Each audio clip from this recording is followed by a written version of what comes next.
And I think music is like the avant-garde of the capitalist about copyright ownership. We create the robots, we use and create the robots because this is a feed we can easily scan and block. This is nightmarish. Really. Redistribution party. Redistribution party.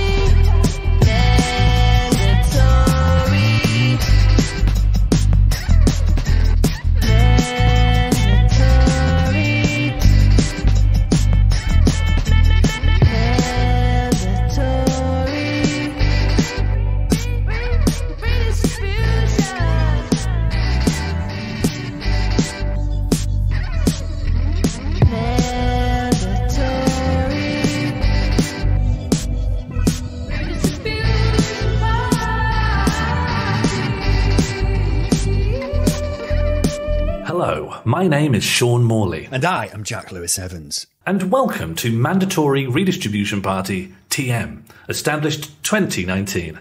That's right, the one and only... Jack, why are you miming a soaring motion under your neck? Yeah, I just cut that. I don't think we can say that anymore. Sorry, I'm not following. There's another Mandatory Redistribution Party. An enemy podcast. It's fine. We just got to change things up. Why do we have to change? We're the original. We've got to prove we're the original. We're the only ones who can do it. We've got to compete. Like, these two are young up-and-comers. How young? 13. Is there not a chance they just listened to this podcast and then copied it? We can't rule it out. One of them's my niece. And what have they done? They've got 100 episodes out already. I'm scrolling through here, like, listen to these titles. Capitalism Takes the L, Napoleon Bonaparte's Fanta Condor, My Uncle Jack Lewis Evans is an Idiot. This is our energy. This is vibe theft. Can't copyright vibes. You can't legislate for anything, can you? I can't afford a solicitor, not on a pedo hunter's wages. Besides, all the copyrights now, they're just owned by 5 guys. The Burger Company? Exactly. And then what are we supposed to do? Are we still allowed to tell people that they can support our podcast on patreon.com/mandatory redistribution party? Or do we need to change that too? I mean, even if they have nicked that too, they're doing the work. They probably appreciate the support. We've got to maintain our rep as the Mandos. So if you're listening to this, please share this episode on social media with the caption, "This is really them, #boycott niece." Who's that? Shit, it's bailiffs. What do they want? We're here for your brains. We've got a court order under Section 84 to confiscate the skulls of Uncle Jack and the other guy. That's me. What's your favourite thing that you own that is not video game or computer related? I don't know. Food just before I eat it. Yeah, like what? The food whatever food I have just right before I eat it. Yeah, just like once it's cooked. Uncle Bren's rice in a bowl.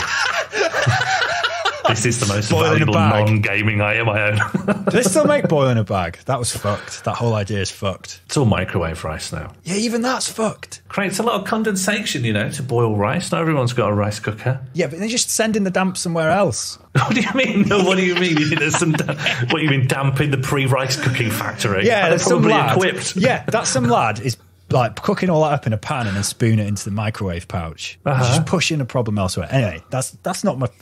I think the microwave rice lad is equipped for he's probably got scuba stuff He's on. not got a system. He's winging it. It's illegal. Have they rebranded Uncle Ben? Because wasn't Uncle Ben like a problematic racist thing? I am not sure. What was Uncle Ben supposed to be? Some kind of indentured housekeeper of some kind from the Deep South? All I'm thinking is Uncle Ben is a black guy, and I also don't think Uncle Ben exists. So they've just created a fictional black man to sell their food. And Yes. I don't know any of the details. Just Fictional black off. character on Something's food from a long-standing American company. Yeah. Something here. Yeah. Something here has its foundations in the transatlantic slave trade. And hopefully has been addressed. I'll just get own brand. Just own brand rice. Ben's. Mr. Ben's. That's a different guy. Every day, different rice. So imagine you sitting down to your Mr. Ben's plain white rice. Why is this my favourite thing? Is this become the example? You could have picked anything.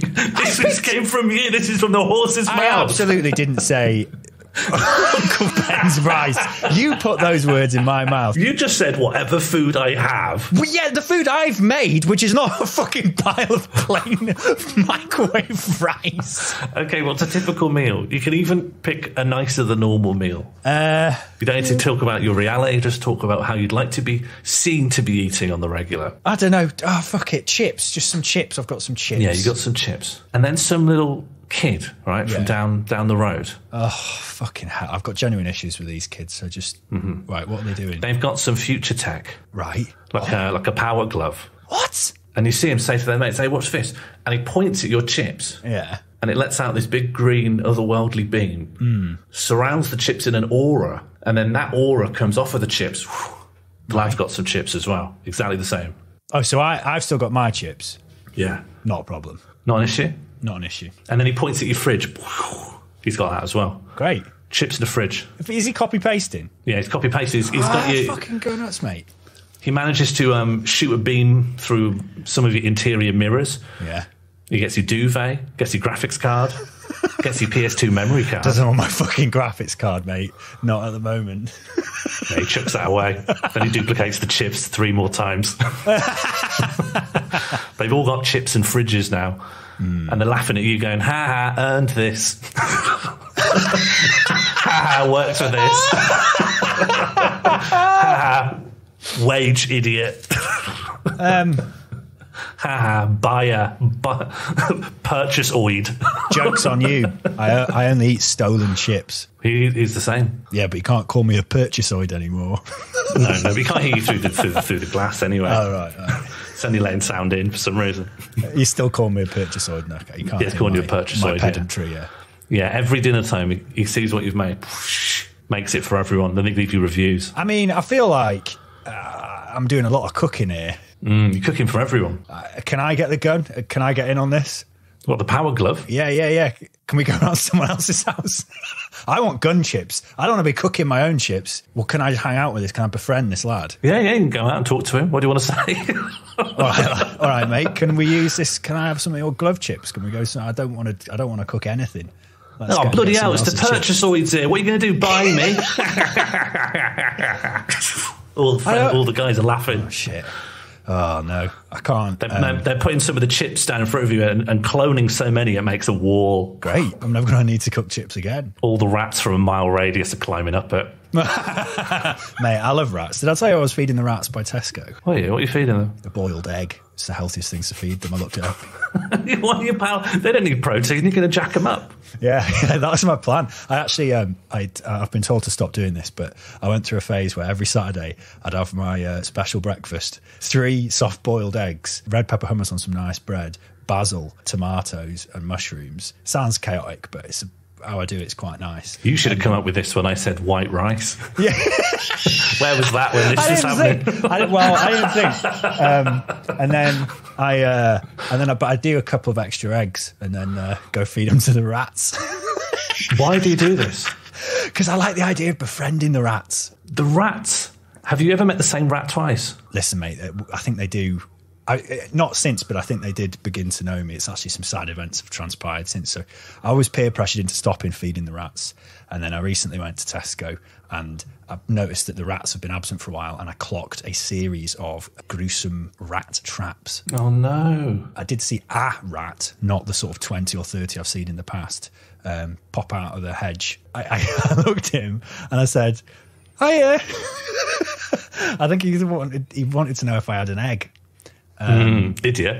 I didn't have an egg, I've stopped. But I tell you what, the sheen on his fur, that's a high protein rat. I think he's not got in the traps because the eggs he's had from me months back have actually made his brain develop more. That's the sort of sheen on his coat and his more advanced protein fueled brain has made him look at the trap and go, I'm not going in that. Or the rat is as stupid as ever, but it's just bigger, too big for the trap.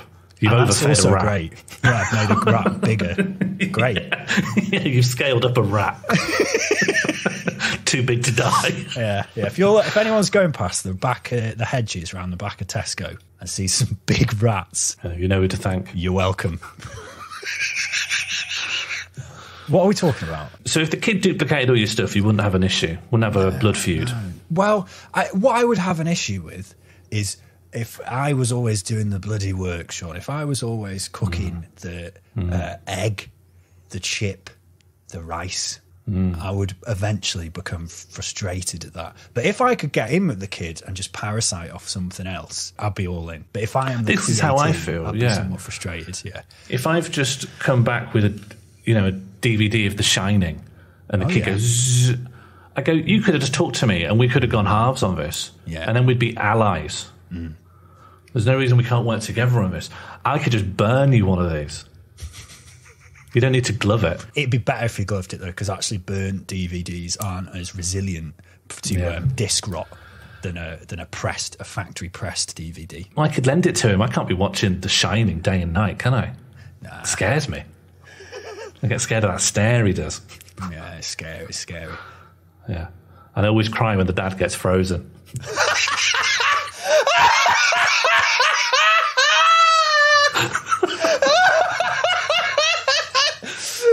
Yeah, he was stressed, wasn't he? He was going through a lot. Have you ever been ripped off? Like someone's nicked something off you, someone's done something of yours? So I've had that happen a few times. It's why I went through a phase of trying to write jokes, set up a punchline. And I had someone come up after me a gig and accuse me of stealing a thing. Apparently someone had done my Emperor Penguins bit. That's such a Jack Evans line that it's very hard to even imagine someone else doing it. Yeah. And then it comes down to like, who did do it first? And how do we know? And anything that's a joke... Yeah, it's probably already on Twitter from someone else who may have seen a comedian do it. Yeah. It's like the bottom fell out of jokes, you know? But the audience member was kind of doing the right thing of going like, oh, I think I've heard this before. Yeah, they're trying to be diligent. Yeah, they're trying to be diligent. And I was like, was it me? Did I look different when I'd done it previously or something? You know, that was my first. I was like, that would be a weird thing. But apparently it was someone different. I never found out who. And then also, I did a tweet years ago. Was a sort of Microsoft Paint image, Colonel Sanders, and an image of Leon Trotsky, communist fried chicken, using K for communist underneath it. Oh, that's good. So it's like, bad MS Paint. And then I put a tweet with it. And I guess I said something like, Stalin didn't kill Trotsky. He wasn't exiled. He moved to the USA and established a fried chicken company, etc. Some deep left-wing law here. I don't think the tweet was very big, but it did get nicked and then went viral for someone else. And then it became like a meme. So if you Google KFC Trotsky... Apologies for the mechanical keyboard clackety-clacking. Yes, over and over again. This, I've just found, is my tweet. Caption reads, Trotsky was exiled from the USSR in 1929. The first KFC opened in 1930. Coincidence? I think not. I think at some point, when I noticed it is it did well on Reddit at some point. Years later. Reddit will boomerang the memes back. Yeah. And they create this smoke screen because the people who then put it back on Twitter are like, but I got this from Reddit. So I'm not the thief. I'm like a thief's thief. It's very weird. I remember seeing it again and going, didn't I make that? That text itself has been downloaded or screenshot at least 2 or 3 times as well. Yeah. So you're like concentric circles away from the original tweet because you can tell in the degradation of the text resolution. Just want to be clear that I'm not moaning about this. It is an example of the process. I mean, it's okay to moan about it. I think it is gutting if you do anything and then someone just nicks it. It feels gutting. And the weird thing I've ended up, because I think me and you, I met with loads of people, right? Especially in comedy, is the idea is you can't just do these little jokes that other people can take because they'll go online and then they'll go around and then you do this joke that you wrote 5 years ago and go, someone else is doing that on the open mic scene, so you got to stop doing it. But then if you create whether you're just posting stuff or you're doing performances, if you make a more big character and the structures around it, me and you both move towards improvising around structures. Yes, yeah. But then, when people rip that off, yeah, you haven't got a leg to stand on because what they've taken is a more vague thing. They've taken something a bit more abstract. They've taken a methodology or a superstructure or something, and you can't be like, those are the same words I posted here with the timestamps. You're just like, oh, I know that you've especially in stand-up and elsewhere. Actually, I've seen people who I know have had access to my stuff. Or even like it, and then they're doing stuff, and I'm like, There's a line between inspired by and like you've just seen this and you want to do something that's really similar. But I don't feel like I got a leg to stand on. And in a way, if it weren't for me feeling like I've got an economic incentive to be like, that's my stuff because I use that to make shows and I use that to make things and I earn some money from those things. So when you copy them, I feel a little bit like a stealing is going on. Yeah, you put the work into iterating and improving a thing, and then you got it to the way that it can work, and then someone just takes the way they take the they've taken the final experiment of years of working something out. Yeah. But And I don't, I want to be a guy because I normally like the work because it's so closely tied to my interests and my aesthetics. I normally like the thing. Exactly. Yeah. And so I'm conflicted about being like, this thing's my enemy now. You make things you like, so when someone else makes a thing using the same techniques that you apply, you are very likely to enjoy it. There's this weird thing, right? Where like I exist within an economic system where I feel I need to claim ownership of an idea, which in turn stops people making things I would really enjoy. Yeah. And that seems wrong. well, exactly. Yeah. I'm not saying. I know it's like, well, I'm an anarchist. I don't believe in private property, and I didn't like when the burglar kicked down my door and took my telly. What a hypocrite am I? I think that's bananas. Property and intellectual property is predicated on sort of Lockean philosophy, isn't it? The idea that that's the justification used for it. I'm not saying that's how capitalism functions, but the baseline justification people have with owning an idea is that. So Locke says that you can own property because you've mixed your labour with it. So farmland that, well, in Locke's time, has probably been fucking stolen from the Native Americans. But because you've mixed your labour with the farmland, the land, and then made it productive land, then that is where your property right comes from, because you've changed it through mixing your labour with the property, and that property makes it yours. Now, most capitalists make money just by owning it. They aren't mixing their fucking labour with it, right? It's they're them owning the property means that they can control who works on it, and then that's how they extract surplus value from their labour. So that isn't actually how property rights work under capitalism. But I think that Lockean premise of like mixing your labour with something is the right to it. That is like most people's like baseline instinct. That's kind of what we were talking about, right? It's like you put the work into. It isn't just the originality, is what I'm saying. It's the originality and the work. Those two things are what makes you feel this is mine. And then when someone just goes, this can also be mine, you're like, huh? Yeah, but like I don't think any two people have a clear. I don't think there's a good legal distinction. I don't think there's even a good like two people you talk to about what that line is between inspiration and just theft, right? Yeah.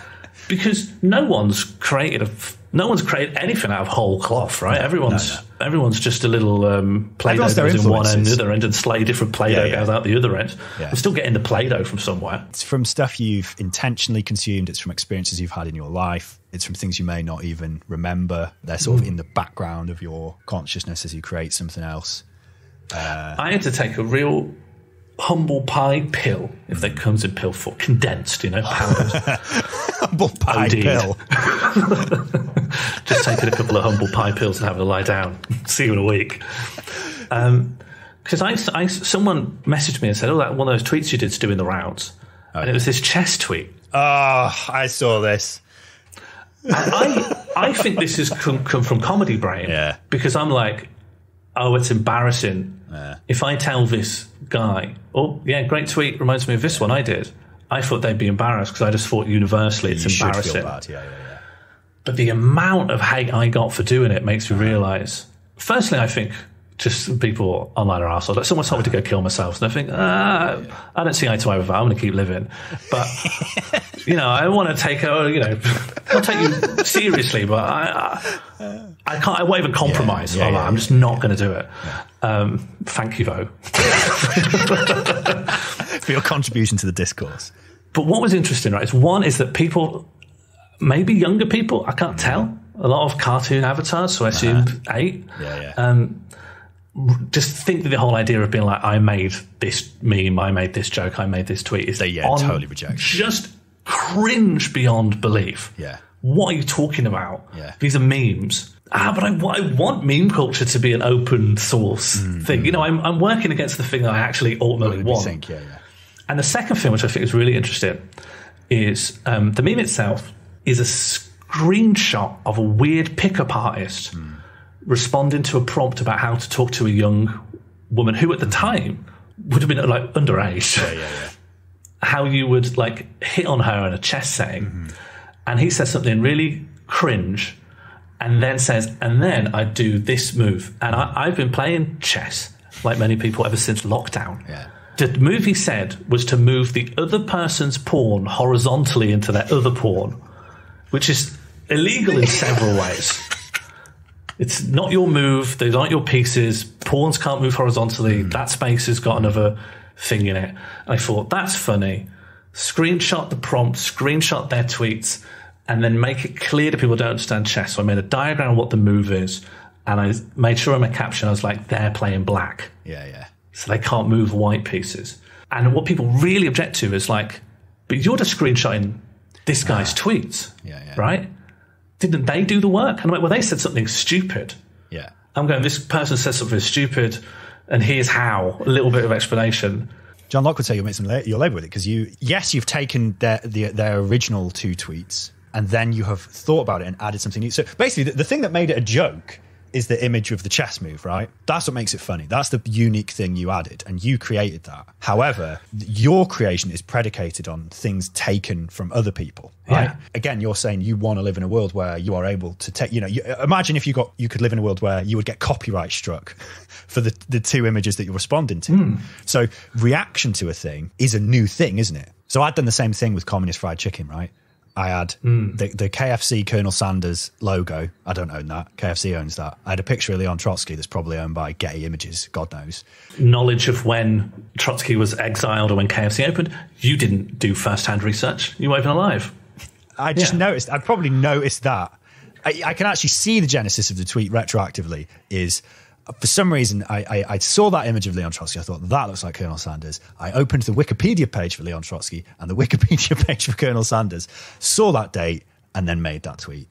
Standing on the shoulders of giants. Standing on the shoulders of giants, wobbling like fuck. We're living in the distillation of like reaction content itself because everyone knows that the best, most effective, most click-through rated reaction content is someone having one of the 3 primary emotions to a large degree. Yeah. And that's it. That's why the best caption to anything on Twitter is crying emojis, LMFAO. And if you add anything more to that, you're hurting yourself in the algorithm.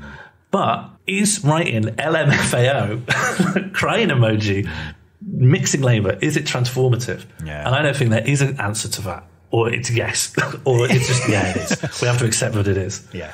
And so rather than having this kind of like GitHub for ideas that the internet could be, right, of like everyone has the capacity to make stuff that previously they could only buy in the shop on VHSs and stuff. We've all got the capacity to make stuff, but because of like this spider web of legal infrastructure that's leaked through like the 10 websites that still work, everything is a work that was made by someone very rich, and then someone outside of that work going, oh my God, and then someone outside of that work going, wow, and someone outside of that work going, actually, it makes me angry. And then someone outside of that work being, no, wow, again.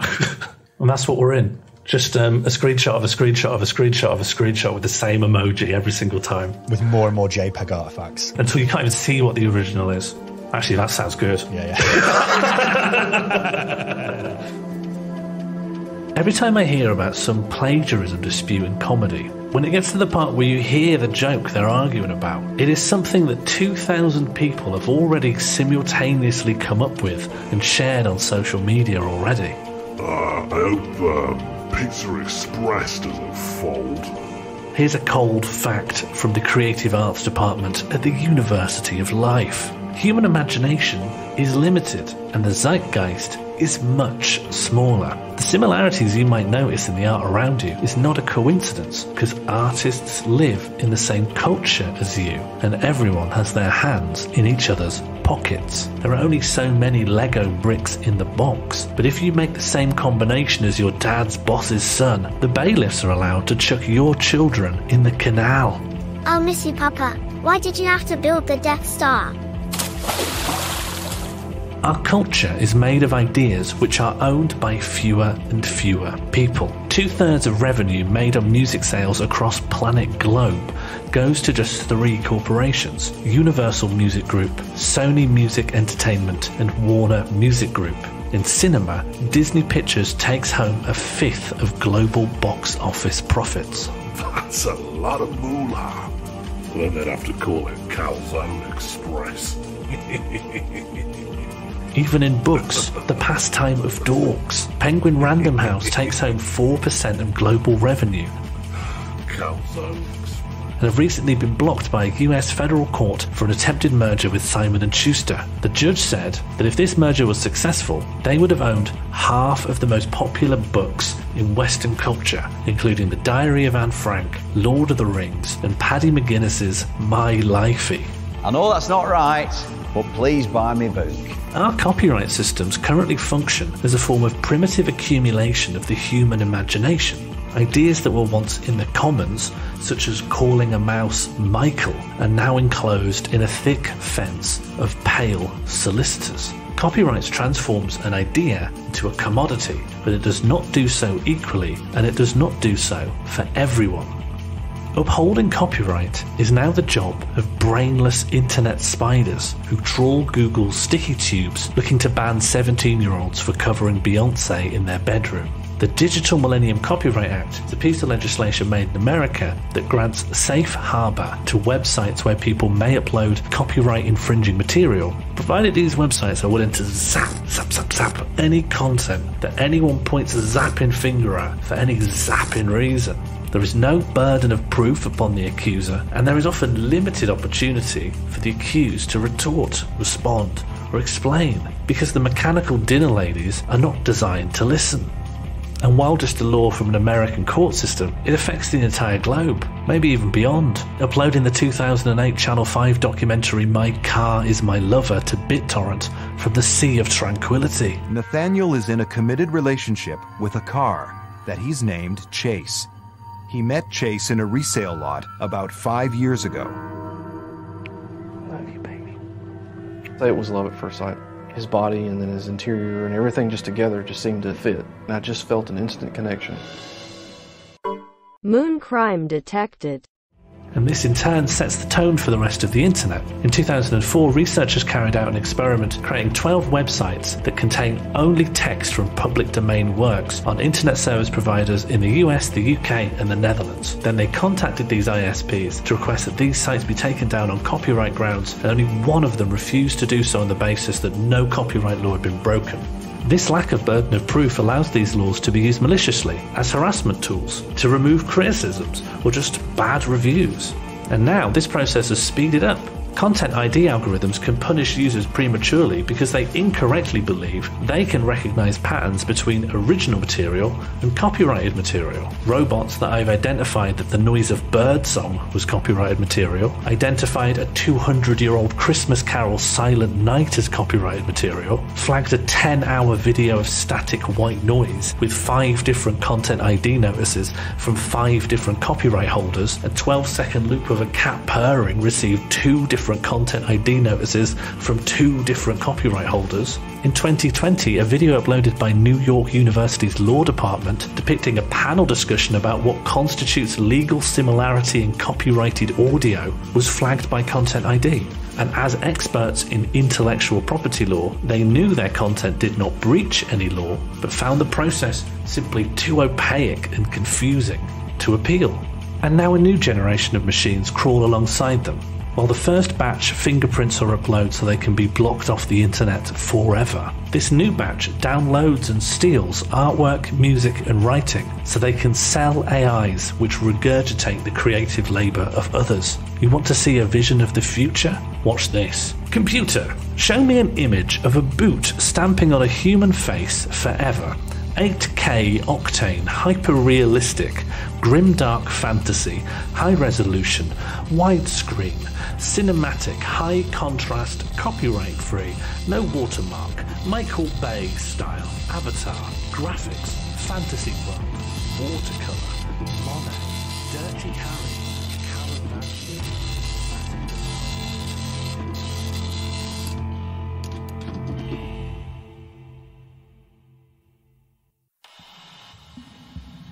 So I'm Rose Azerty. I record music under Creative Commons Zero license. This is a free licensing which allow people to use my music in a commercial way. They don't need to attribute me for the work, and they can remix it how they want. Creative Commons Zero is a license the closest to the public domain license, but you don't need to die to be in the public domain with this license. I publish a lot of that music on Bandcamp and on Free Music Archive, which is where most of people meet my work. And I put my music under Creative Commons Zero license, so I could appear everywhere. So it was like a communication thing at first, but I love the idea that people can remix everything I do. I wasn't searching for having money of that. I wasn't in the idea of blocking the use of my music for commercial products. I've seen my music in tons of video games, of videos on YouTube, on movies. People like it so much they give me money, like for music I've done 6 years ago, and I'm like, okay, that's super nice. And this is so great. Like, just it's so beneficial. Like I can't see how the copyright thing could give me this experience of the music, and how it would have been better in any way.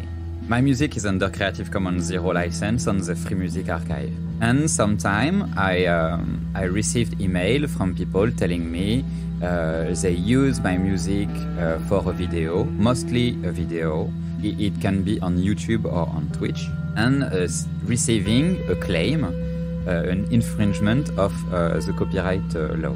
And this claim is like blocking the audio feed on Twitch, or blocking the monetization on YouTube, and sometimes blocking the video. When it happens, like it just it's hard to undo, because there is a lot of actors in this process. So the person uploading the music on YouTube on a video like talking about carrots, they receive these claims and from YouTube, but you can't contact YouTube to say, okay, your bot, the robot you're using to send claims is wrong. You can't say that. You have to contact the distribution service using the robot, because what happened is someone taking the music from the Free Music Archive, uploading it on a distribution service, activating a robot to search on platforms if there is this music used in some way, and to block it.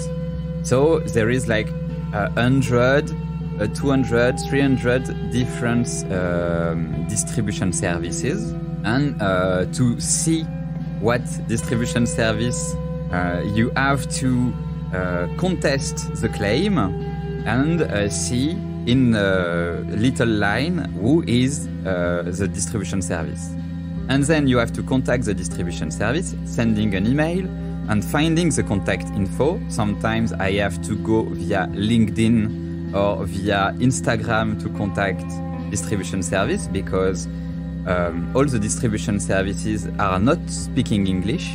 And so the page sometimes are in Russian or Indian, and you have to contact them via social media, because just finding the contact page is super tricky. All this process can take between 2 weeks and 3 months just to deactivate Content ID.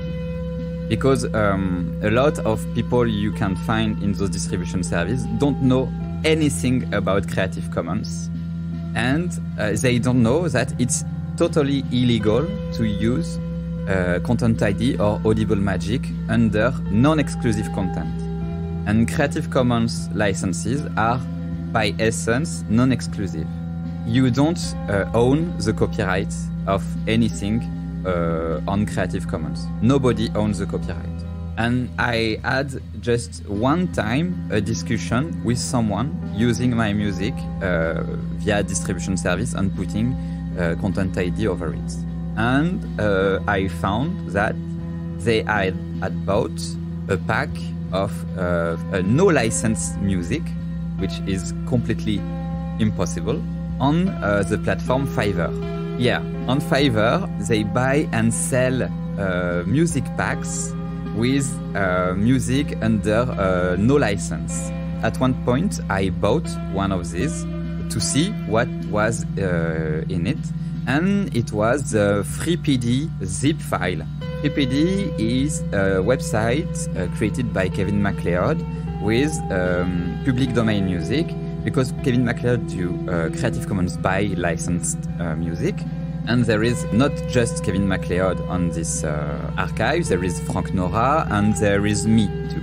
And I've seen that a lot of music which are claimed, my music, come from this archive. On Fiverr, the sellers tell you can do anything you want with it, you can copyright this music too. But how does this work? Like, you're selling this to millions of people and you say you can put content ID over it, but if you put content ID over it, no one can put it again. This is like, how the fuck is this working? They are using a different license which is called private label rights license, and this is the most libertarian, shittiest stuff I've seen. This is like in France we call it une marque blanche. This is like you can like you are selling beans, and you are just selling the cans of the beans, but you don't put the label. So you can put every label, just you sell beans, and you tell to the one you sold your beans, you can put the label you want over it. Like, this is A beans, and you can call them the D beans, but this is exactly the same beans, and you sell it how you want. And there is like no real jurisdiction, no real law around PRL license. This is like just a nightmare. And this is not making any sense.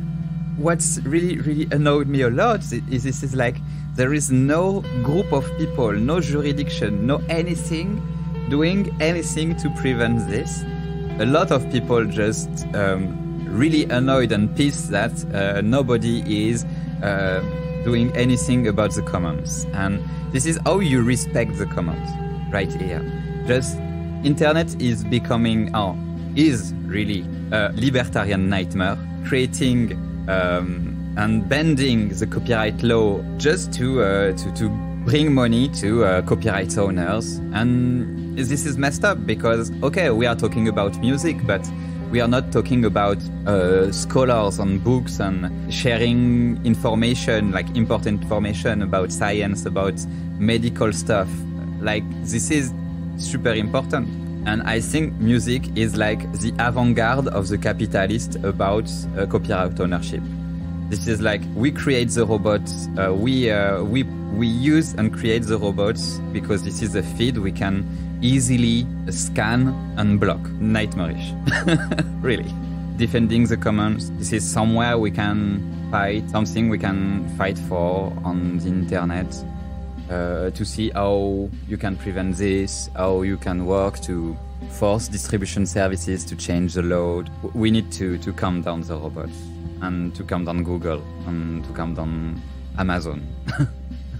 But yeah, we have small arms. They have Gundams. And I have a shovel. Only that.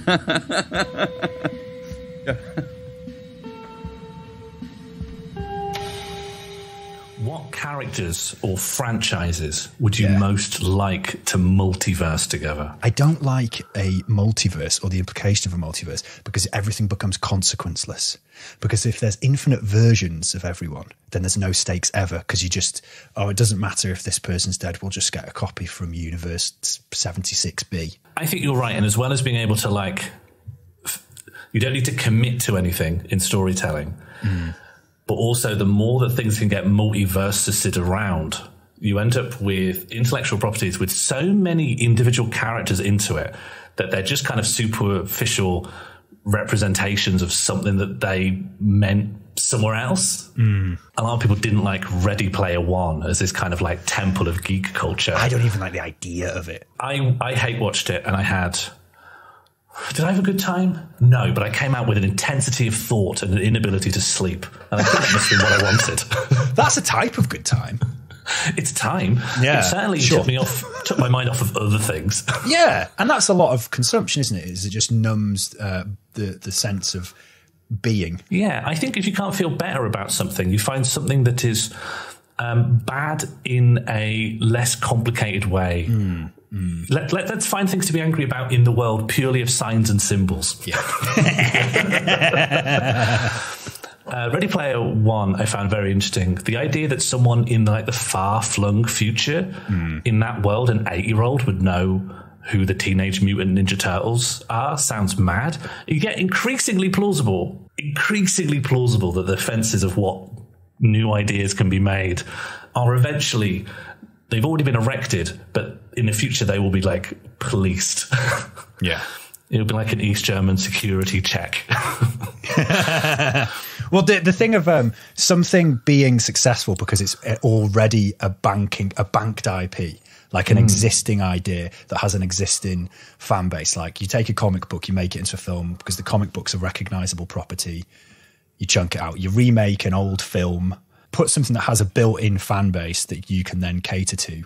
But then because that is like the model, then that's the only way creativity can happen, is something that, because something that's already been done, that means it's already owned. And it creates this like bizarre new paradigm where all new characters have to be made out of old characters. Yeah. So if you need someone to fit a certain story, like a certain spec idea, you need to take someone that doesn't quite fit in that and then place them in that role to be that thing. Yeah. Even if it contradicts some, like whatever it was that people initially liked about this character in its formation decades ago. In Ready Player One, people were very angry that the Iron Giant is evoked, but in a story that's about like pacifism and skepticism of American militarism, they turn the Iron Giant into a weapon. That is the thing I think I saw in the trailer where I was like, what the heck? Because it seems to be trading on like the memory of something without having like interest in what it is. Like Paddy McGuinness saying that he remembers Tamagotchis from his childhood. Can't be true. You can't really have liked those things, but you're sort of trading in what you think is a collective nostalgia. I think Warner Brothers have recently made like a Smash Brothers clone, but it's all these different Warner Brothers properties. And that was the moment for me, because they put out some kind of advert and it's got like Shaggy from Scooby-Doo punching Steven Universe full in the face. I was thinking, who's this for? Who's this for? Shaggy's just attacking an unarmed child. Is this Shaggy? Why is Shaggy doing this? Yeah. Like, Shaggy's supposed to be unmasking a landlord dressed as a child. You're supposed to be looking at a janitor with a crocodile mask on saying, I think this is a real crocodile hybrid that's haunting this petrol station. But the idea, let's say I'm a true Shaggy head, right? A real Shaggy core, shagged up guy. Yeah. And I'm like, I love Shaggy. I'm just going to have to get this because it's part of the Shaggy franchise. I keep thinking, I need to know all the Shaggy lore. Yeah. Why Shaggy killed Batman? Why did he do that? Shaggy, explain yourself. Shaggy killing Batman actually fits with a lot of his unmasking of capitalists in the Scooby-Doo show. You're right, actually. It'd be like, you know, this bat is just trying to stop people from going in Gotham City. Yeah. Just trying to scare people. But it's like you have to make new things out of just old things you have lying around. Even the owners of all the intellectual property have to exist within this new paradigm because they can't make as many new ideas at the rate of churn that they want to. So things which are ostensibly new or could ostensibly new just have to contain like just intellectual property placed on top of it. It's because massive projects are investments, aren't they? And they need to guarantee return on investment. So the conservatism of capital, they want a guaranteed win. They want a guaranteed return. So that doesn't lead to originality. Big money can come from originality, but capital in the production of culture is super, super conservative. It doesn't want to take risks. So it just uses Shaggy and Batman. It's weird because I've seen people say that like, well, the Marvel Cinematic Universe and these heroes are like the modern continuation of like the oral tradition of storytelling and like, or Greek or Norse myths and legends, because people would have these different takes on these like gods or whatever. But the Greek gods and Norse mythology and oral storytelling traditions weren't about making loads and loads of money for a corporation. And also, more crucially, if I lived in that era and I was like, I want to tell a little story about Hermes, I'm not going to get like a solicitor's letter saying, I'm afraid you've been telling stories about Hermes. Actually, he's one of our guys. Yeah, and crucially, not from the creator of Hermes. It isn't like the person who made Shaggy saying, oh, please don't make my creation Shaggy punch this child because I made Shaggy and wouldn't do this. It's just from and I think Shaggy's sound. Yeah, the Shaggy I created isn't like that. But it's a company that owns Shaggy or Hermes or whatever. It's and then hires a legal department that's again like kind of third party. So we're already 2 layers of separation from Shaggy. And we got the suits coming in, and that's what it makes it very difficult to do because every idea is owned. Every like logo on the high street is owned. Every brand name is owned. Even if you have the green light to do a new depiction of reality, it has to be this strange reality where like people eat unmarked crisps and the billboards are all empty or have made up things that no one recognizes. There's too much of like the skyline that is owned by someone else that you need permission to like film. And then like who can get the permission? Again, other rich capitalists, really. Everything is owned. Monopoly power and rent seeking, it poisons everything. But it becomes the rent seeking of ideas, right? And then let's say I have an idea and it's this logo or it's this word or it's this melody or it's this character. I then want to slap that everywhere. And then when people try to tell stories that either draws on things they've seen or depicts things they see out in the world, that becomes like illegalized because it contravenes the landlordification of ideas. Yeah. Shaggy has been landlordified. It's just Shaggy's just owned, isn't he? Shaggy is owned. Intellectual property. People instinctually believe in it because they believe that like either creating a thing or putting work into a thing gives the person who did that creating or work some right over it. But copyright, which UK copyright law comes from 1709, after some pressure from John Locke and some other people, they changed how because printing presses were rare and the people who controlled the printing presses were sort of directly in cahoots with the government, and they were these guilds, and it's like we're the only people. Copyright was the literal right. You were the people who had the right to make a copy. The kind of problem was that the people who had the copyright, the right to make a copy of things, often weren't the author, and the author had no right to claim any money from it. Because that was weird, right? That happened, the early copyright law, the 1709 one, which basically kind of said, look, an author should have some right over this thing being replicated. Not anyone can just replicate it, because it was the idea that the author should be compensated for their creation and their labour. That's a very capitalist thing, because creativity was something that was expressed basically by patronage. If you wanted to be a creative person who was like making paintings or songs or poems, you needed a patron, not like Patreon, like we have, but like thank you, but like a lord, like you would need some aristocrat, because the peasant doesn't have any fucking money to give you in that way. I can't buy dyes. Half of my pigs have died from the pox. But yeah, like medieval creativity was this sort of, it's exclusive to someone who could get a lord or a monarch or something to pay for them to pursue that art. So that's why it was an alien thing. The idea that like, the author should get some of this money, because at the start they're just like, we've got this printing press, let's make money from printing stuff.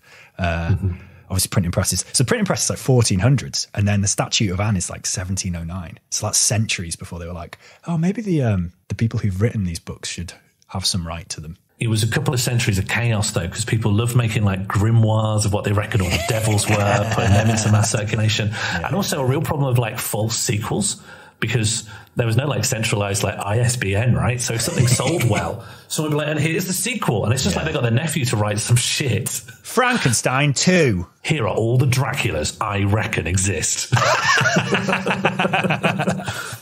Fast Dracula. That's what, end.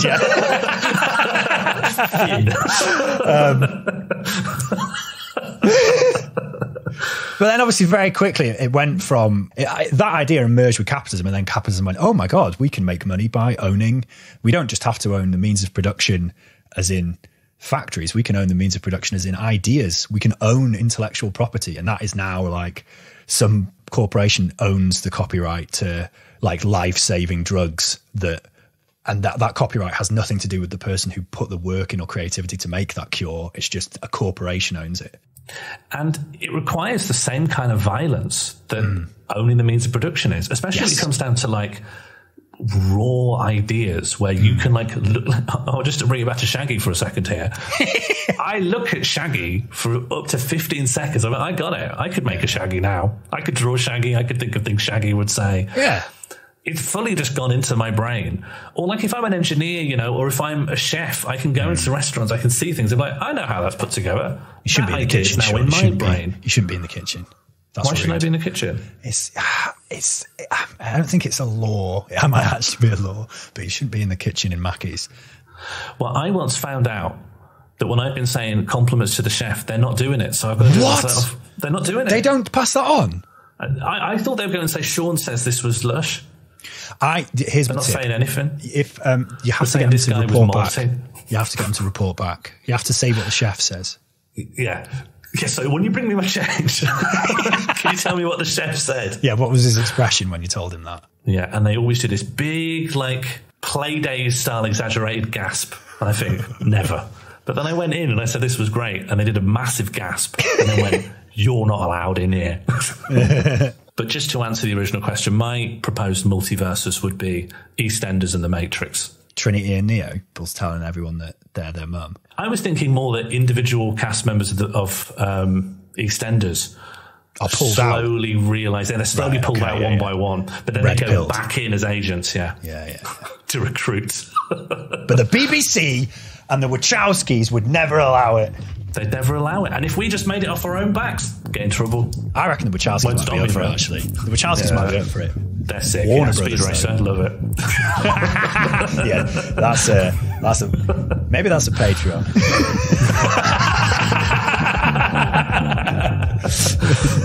Speed Racer rules. Mandatory Redistribution Party was created and produced by Sean Morley and Jack Lewis Evans. Our title theme was created by Ella Jean with additional music from Rose Azerti. Find out more about Rose and her music at loyaltyfreakmusic.com. Thank you for listening, and special thanks to those of you who make our work possible through patreon.com/mandatory redistribution party and sharing this episode on social media. Hope you're good.